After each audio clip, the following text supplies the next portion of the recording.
All right, good morning. If you want to make your way back to your seat.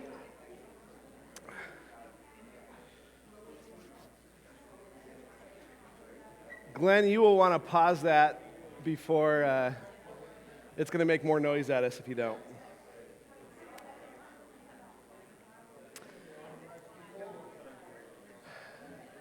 Good morning, good morning. Everybody got their coffee? You're fueled up, ready to go?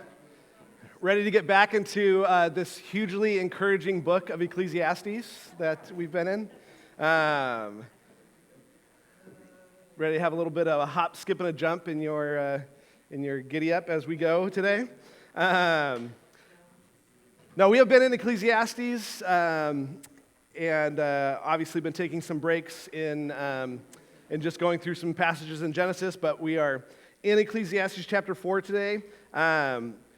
Just want to remind us as we get into this, I think Ecclesiastes has to be one of those books that we've got to put it into context in order to truly understand it. And so I know I repeat this almost every week, but I think it's helpful for us to understand that Ecclesiastes it was written by Solomon, right? Wisest guy to ever live.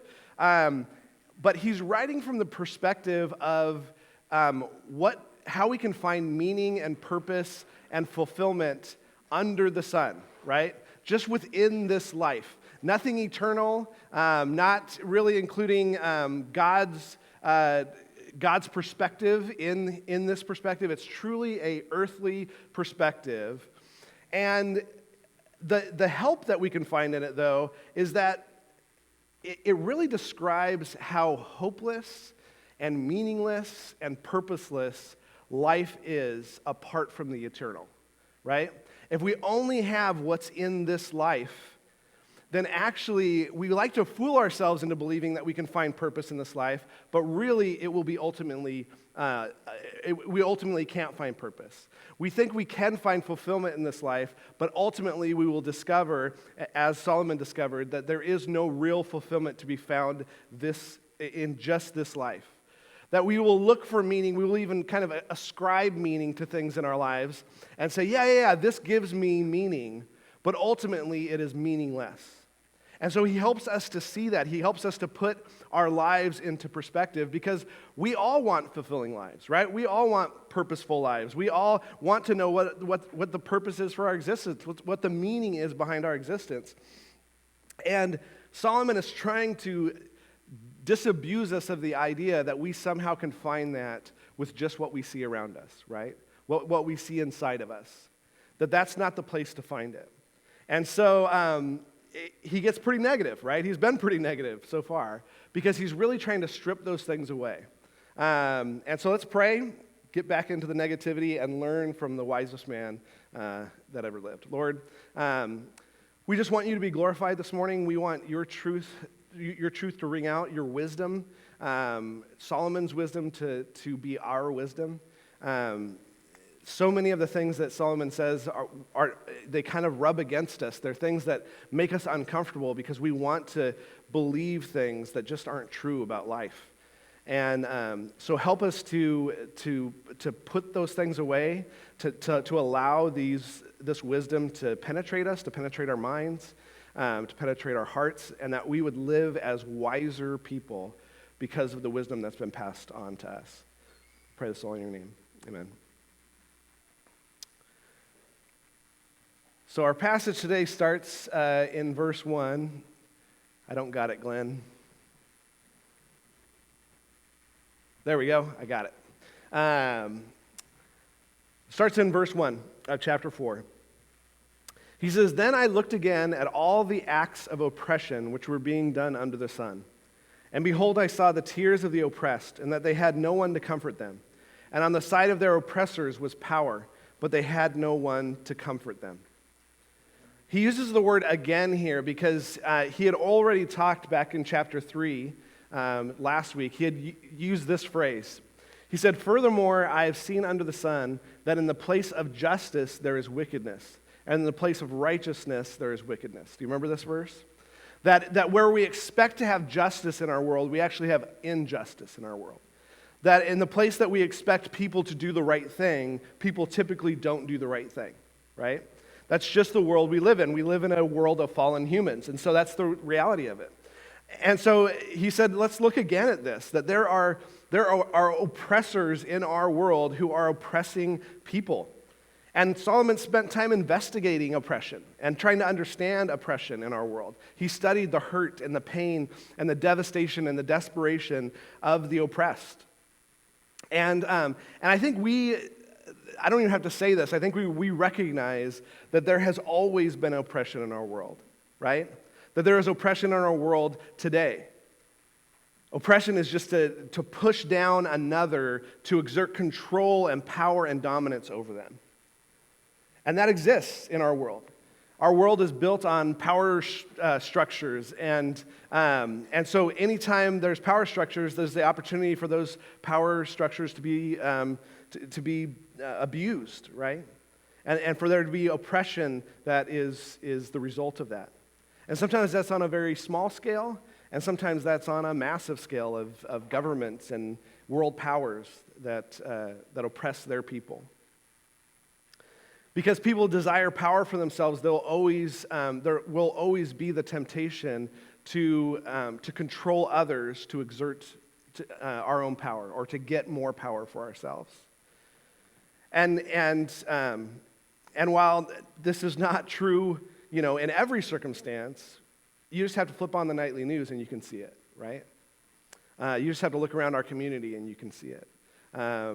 We have daily examples of that in Ukraine today, right? Oppression. We have today in our time, and has been for a while, things like ethnic genocide, child slavery, torture, forced prostitution, mass shootings. We had some missionaries kidnapped recently, but they've been kidnapped many other times before. Rape on college campuses, physical and sexual abuse in homes, the forced sterilization of the Uyghur Muslims in China, abuse and exploitation of the mentally disabled, child pornography, and we can just go on and on and on and on and on. All the ways that we as humans completely mistreat one another and oppress one another for our own ends. And so Solomon's looking at this oppression that definitely existed in his time as well as it exists in our time. And he looked at it and he thought, you know what? I've studied this and I've come to a conclusion. There's no comfort there. There's only hurt, pain, tears, suffering. And so because of that, look at verse 2. He says, so I congratulated the dead who are already dead more than the living who are still living. You guys get what he's saying there? He's like, I actually applaud those who are already dead because they don't have to witness the oppression in our world. They don't have to experience the oppression in our world. I don't know if you felt quite this extreme of an emotion. I don't know that I have, but I've definitely looked around and gone, man, I just want to get out of this place, right? It's so ugly. There's so much hurt. There's so much pain. So he's like, you know what? It's actually probably better to be dead. You don't have to experience the hurt. You don't have to experience the pain of being oppressed. You don't have to see the hurt and the pain perpetuated on other people in our world. And usually, I don't know about you, but that's hard for me to watch when like a news story comes up or some sort of YouTube video or something comes up, or even oppression is depicted in a movie or something. I have a hard time watching that. I'm a wimp. I have a really hard time watching that because it's hard for me. It's painful for me to see someone else suffering that way. And he goes, man, it's better if you didn't have to see that at all, right? And then he goes even further. Look at verse 3. He says, but better off than both of them is the one who has never existed, who has never seen the evil activity that is done under the sun. He's like, better than being dead is having never existed, right? Having never lived. Then you would never have the opportunity to experience oppression. Then you would have never had the opportunity to witness oppression. Then you would never have even memories of oppression. It's interesting talking about this idea of oppression that not only do we know that there's oppression in our world, right? We see it all the time. It's a normal part of existence in this world. But we actually have something kind of strange that's going on in culture right now, where there are people actually looking for meaning in oppression. They're trying to find their meaning and significance in being an oppressed person. It's interesting. Actually, if you remember this, I lost control again, Glenn. There we go, got it back. If you remember this poll that I showed you, that it was just an open-ended question that Pew Research did. They asked people, where do you find meaning? And there's a long list. On this list, one of the most surprising ones to me, I guess it's not surprising, is 9% of people said they try to find meaning in struggle. They're trying to find meaning in being a person who is being hurt and being oppressed. I go, man, it seems a little weird. But if you think about it, there is compassion that's usually given to people who are oppressed and hurting. There is people try to offer comfort to those who are oppressed and hurting. So if I take on a identity of being someone who's being hurt, being a victim, being someone who's being oppressed by others, then I'll get a little bit of compassion from other people, right? But there's no comfort there. Solomon's clear on that. There's no comfort there. We think there's going to be comfort there. We think there's going to be something that I gain from being a victim. But there's really no comfort there. And any compassion that we get is short-lived.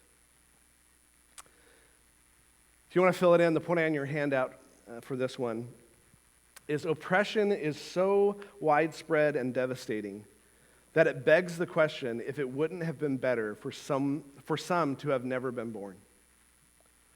Oppression is so widespread and devastating that it begs the question if it wouldn't have been better for some to never have been born.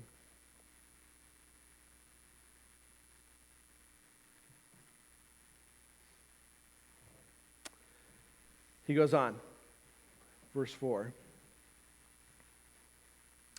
It says, I have seen every labor and every skill which is done is the result of rivalry between a man and his neighbor. This too is vanity and striving after the wind. Remember, vanity means meaningless, right? This is meaningless. And what, he said this many, many times, right? This is the refrain he keeps coming back to over and over again. Life is meaningless. This is meaningless. That is meaningless, right? Here's one more thing that's meaningless. He says, I've seen that every labor and every skill which is done is the result of rivalry. Rivalry is like envy and jealousy. I actually like the ESV better on verse 4, which says this.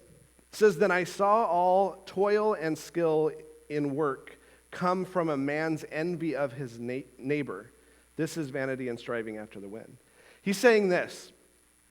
He's saying our push as humans to achieve things, the motivation behind being a better person or building a better product or being a better worker actually comes from our rivalry among each other, our envy of one another.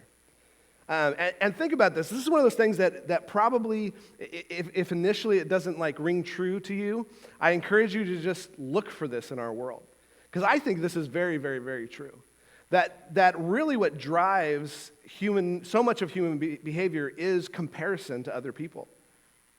Think about how we measure success, how we quantify success. And it's always in regards to other people. Always. Employment success. We compare how much money I make to how much money that person makes, right? If you're climbing rungs on a ladder in your business, how do you know what the rungs on the ladder are? There's got to be other people on the other rungs, right? That you're getting above or you're below and you're looking, I want to be up on that rung, right? You're always comparing. What do athletes strive for? What do we usually talk about with athletes? We talk about statistics, right? Well, why do those statistics mean anything? Well, they're all in comparison to some other person who has lesser statistics. If you think about the game of baseball, which I love, I think it's pretty ridiculous that people that we consider the best players that have ever played baseball only succeed 1 out of every 3 times. That's pretty lame, right? You're like, that's really, really bad. But the reason why they're considered the best ever is most everybody else only succeeds every 5 times or every 6 times, right? So these guys are Hall of Famers because they succeeded 1 out of every 3 times. It's always comparison. Musical artists base their kind of value as an artist on record sales and Spotify plays, and the Billboard 100 charts are all based on how much is this person being listened to, right? Numbers.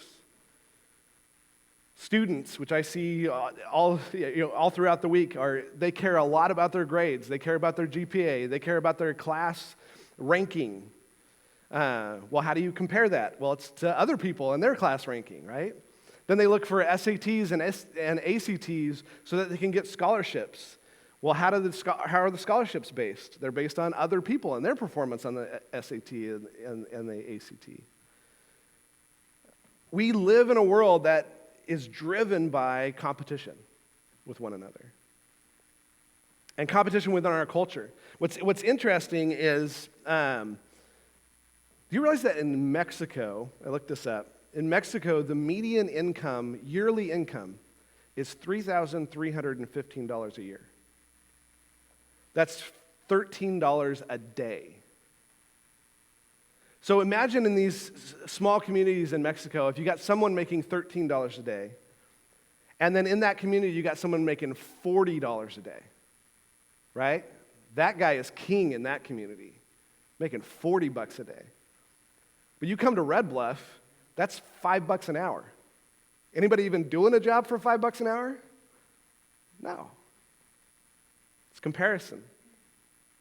Not to mention Nigeria. Nigeria, $825 a year. $825 a year. It's $3 a day. So there's all this comparison that drives human behavior. And Solomon says, you know what? Even that is meaningless. What does it really mean in the grand scheme of things that you're one rung up the ladder over someone else? What does it really matter in the grand scheme of things that you make $10,000 more a year than someone else does? That's not the place to find meaning. And it will ultimately lead us to emptiness. Then he says this in verse 5. He says, the fool folds his hands and consumes his own flesh. This is a really interesting phrase that basically means the foolish person is a person who sits around all day and does nothing, and so they don't produce anything, and they don't make any money, and they can't buy food for themselves, so they end up withering away and dying. Okay, that's kind of what it's saying. It kind of says it in a gross way that I won't explain. But anyway, that's the idea, is that the fool is the one who just sits around all the time and ends up dying because they can't produce for themselves. Now, we don't really have a concept of that because we have a whole social safety net and all that stuff going on. But in this time, if you didn't work, you didn't eat, right? And so the fool is someone who just sits around and does nothing.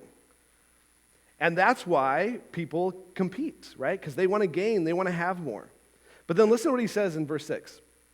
He says, one handful of rest is better than 2 fistful of labor and striving after the wind. He's saying it's actually better to be a little foolish, and the fool actually has something, which is that at least the fool's getting some rest. What about the crazy person who labors and strives and works as hard as they possibly can, and you find out it's just striving after the wind? It's like trying to catch the wind. It's worthless. It's empty. The best example to me on this is this little housing development here. This is called the Burj Al Babas village in Turkey. So you have this development company who go out and build a development. They're going to build 732 villas that all look like castles. They're pretty cool, right? So they work. They're striving away. They got their laborers. They got the guys who are planning the things. They're putting all this money and effort and time into building the Burj Al Babas villas in Turkey. After about building 300 of these things, The company goes bankrupt. And now you have 300 castle villas sitting in Turkey, completely empty and worthless. Now, I think we would all agree, would it have been better for everyone involved in this project just to stay home? Can we agree? Like, what a waste of time. I've actually thought maybe I want to move there and just kind of be a squatter in one of those places. I don't know. Just crazy, right? They had 2 fistfuls of labor, and what did it get them? Nothing. Nothing. What's our 2 fistfuls of labor? That's the question. Here's the point on the handout. While envy drives much human achievement, it's better to do nothing than to waste effort on something that will ultimately accomplish nothing. While envy drives much human achievement, it's better to do nothing than to waste effort on something that ultimately accomplishes nothing. Depressing truths, but true, right? True. Wise. Verse 7 says this. Then I looked again at vanity, at meaninglessness under the sun.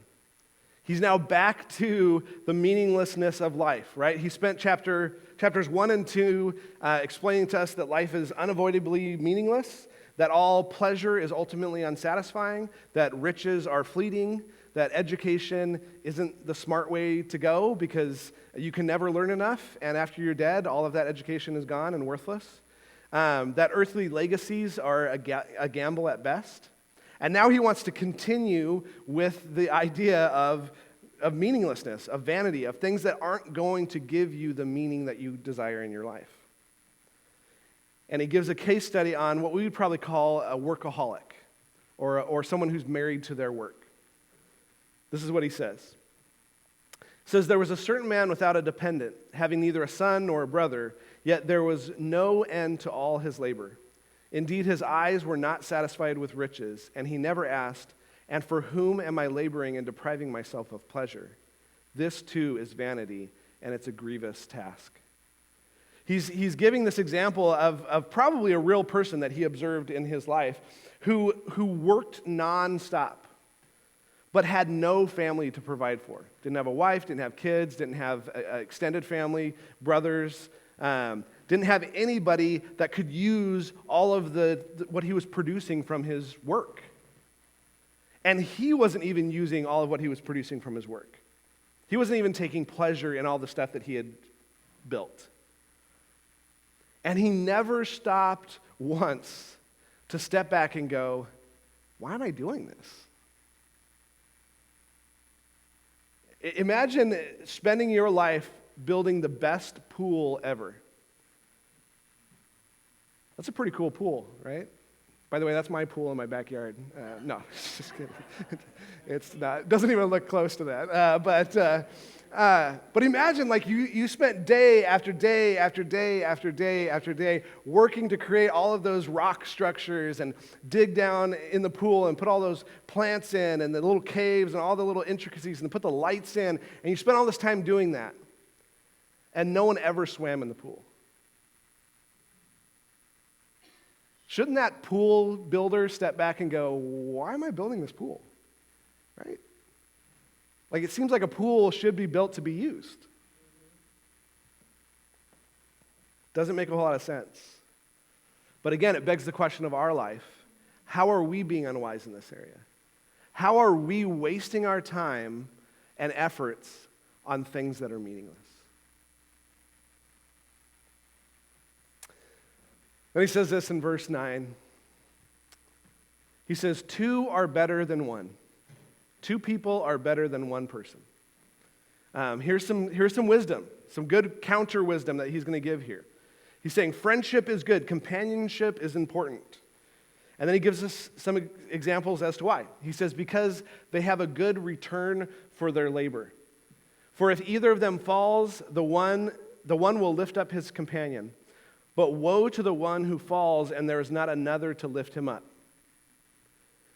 Imagine that you're hiking in the mountains, and you have no cell service, and you fall down a cliff,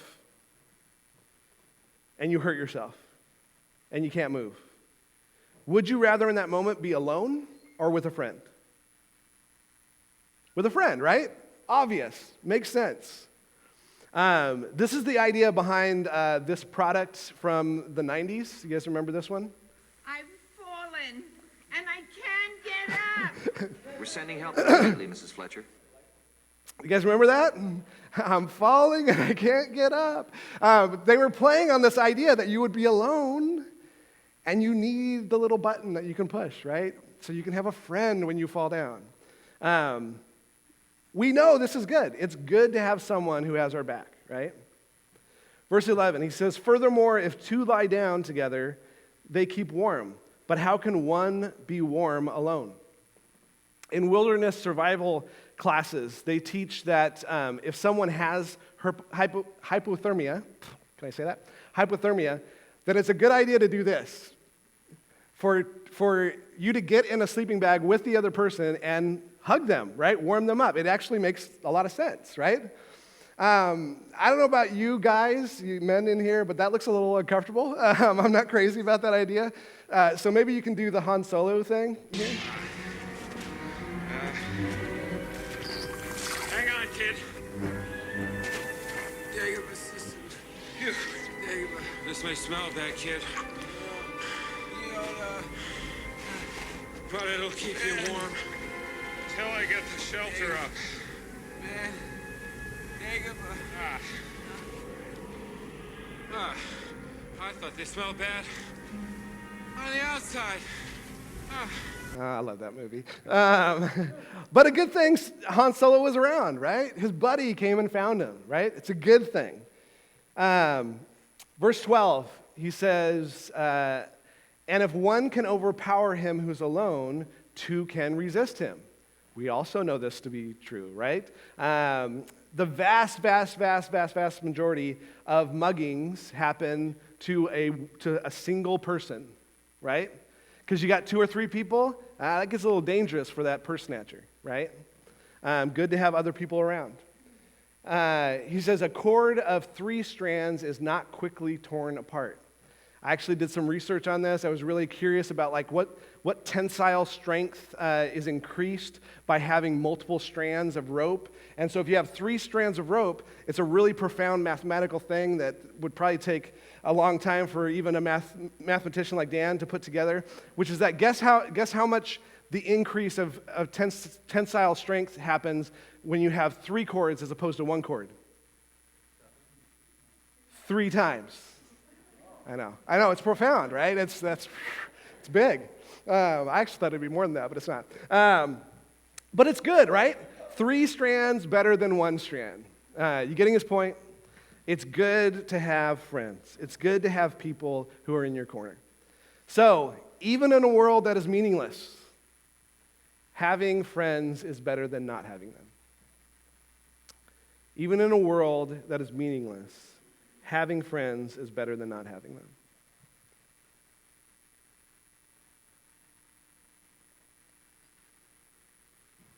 All right, last little bit here in this chapter. He says this in verse 13. He says, a poor yet wise lad is better than an old and foolish king who no longer knows how to receive instruction. I don't know if you've noticed this in my life, in your life, I've definitely noticed this in my life, that the more we gain, the more self-sufficient we tend to become, right? The more knowledge you have, the more self-sufficient we feel like we are. The more rich we have, the more riches we have, the more self-sufficient we feel like we are. If we have increased status within our community, we feel more secure and self-sufficient. But he says, it's better to be someone always in need of growth, always recognizing how much you need other people, always recognizing how much you need a deeper understanding than the understanding you currently have. Having a keen understanding of what we still lack in life is a good way to live life, especially as we get older. Because again, it becomes very, very easy to become self-sufficient. Very, very easy to go, yeah, I've arrived. Now, we're not going to say that. No one's going to say that because you don't say that, right? But in our minds, we go, at least in some areas, I've probably arrived in that area. He says, it's so much better to be teachable. So much better to see what we still lack, what we still need. And then he gives a little case study on that here, verse 14. He says, for he has come out of prison to become king, even though he was born poor in his kingdom. This, again, is probably a real person that Solomon knew of that he's giving an example of. He says, I've seen all the living under the sun throng, which means just to travel to or go to, the side of the second lad who replaces him. There is no end to all the people, and to all who were before them, and even the ones who will come later will not be happy with him, for this too is vanity, meaningless, and striving after the wind. So he's given this example of this guy who becomes king, who's plucked out of obscurity. He's a poor convict that rises to the highest heights of society. And kings were the highest heights of society in this time. They were the most famous of the famous people. They were the richest of the richest people. They were the most powerful of all powers. They were the most respected in their kingdom. But his point here is, with all of that being true, where does all of that go when he's gone? Where does all of his fame go? Goes to the next guy, right? Where does all of his riches go? Goes to the next guy. Where does all his power go? Goes to the next guy. Where does all his respect go? It goes to the next guy. And usually, actually, no one talks bad about the king while he's living, but the moment he's dead, he's fair game, right? You can say whatever you want about that guy. He says it's much, much better to seek humility. Much, much better to seek teachability than it is to always trying to be the one who is in power and has the most respect and the most power and most riches. The point on the handout is that's not the correct thing. Is that what you guys have on yours? It is, okay. Then I guess that's the correct thing. You know what? I just didn't put it down here. Sorry, here you go. This is the real thing. Staying humble and teachable is far better than pursuing the respect and admiration of others. Staying humble and teachable is far better than pursuing the respect and admiration of others. That is actually the correct point.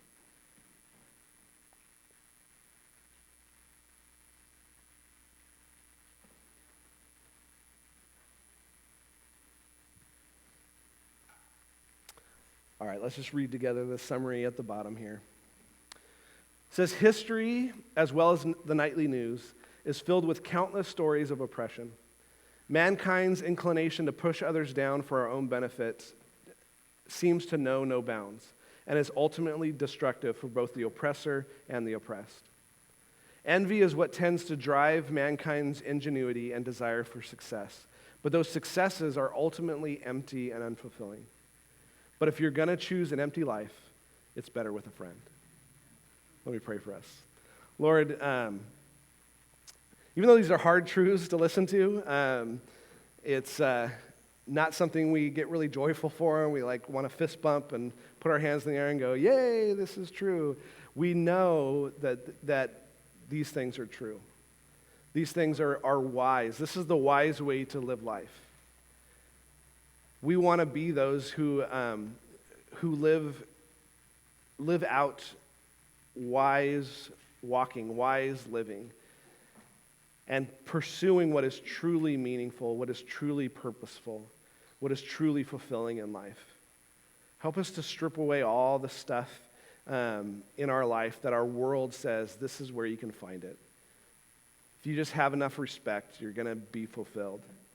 If you just reach a certain level of riches, you're going to be secure. If you just work hard enough, you'll get everything that you ever wanted.